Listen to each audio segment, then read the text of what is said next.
गुजरात प्रवासी न्यूज में आपका हार्दिक स्वागत है। जनता पार्टीना शासનમાં હપ્તાખોરીના કારણે એક પછી એક લઠ્ઠાકાંડો બની રહ્યા છે, લોકોના જીવ જઈ રહ્યા છે અને આ કોઈ ગુનાહિત બેદરકારી નથી, પણ એક હપ્તાખોરીને કારણે થયેલી હત્યાઓ સમાના બનાવો છે। પહેલા બોટાદમાં લઠ્ઠાકાંડ થયો, 45 કરતા વધારે લોકોના મોત થયા। નડિયાદમાં સિરપ રૂપે લઠ્ઠાકાંડ થયો, 5 લોકોના મૃત્યુ થયા અને આજે ગાંધીનગર જિલ્લાના દહેગામ તાલુકાના લીહોડા પંથકમાં લઠ્ઠાકાંડ થયો, 2 લોકોના મૃત્યુ થયા અને હજુ અનેક લોકો ગંભીર રીતે સારવાર લઈ રહ્યા છે।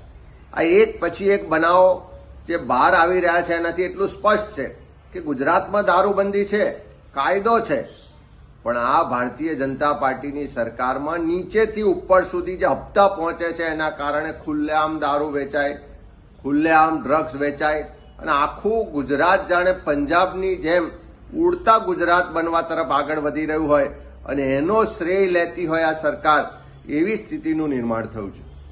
આજે જે આ દહેગામમાં લઠ્ઠાકાંડ થયો, સરકારને શરમ આવી જોઈએ કે એક પછી એક બનાવો બની રહ્યા છે, તેમ છતાં એને રોકવા માટેના નશાબંધીના કાયદાને કડકપણે અમલ કરવા માટેની કોઈ ચિંતા કે ઈચ્છા શક્તિ આ સરકારમાં રહી નથી।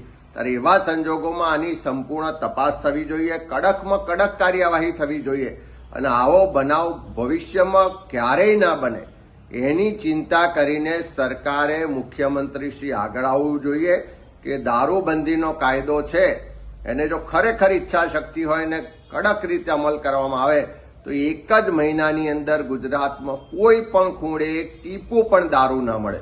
પણ હપ્તા લેવાનું બંધ થાય તો કાયદાનો અમલ થાય ને। ત્યારે સરકાર હપ્તાખોરીમાંથી બહાર નીકળે અને દારૂબંધીના કાયદાનો કડક અમલ કરાવે, એ આખા ગુજરાતના લોકોની આક્રોશ સાથે આજે માગણી છે।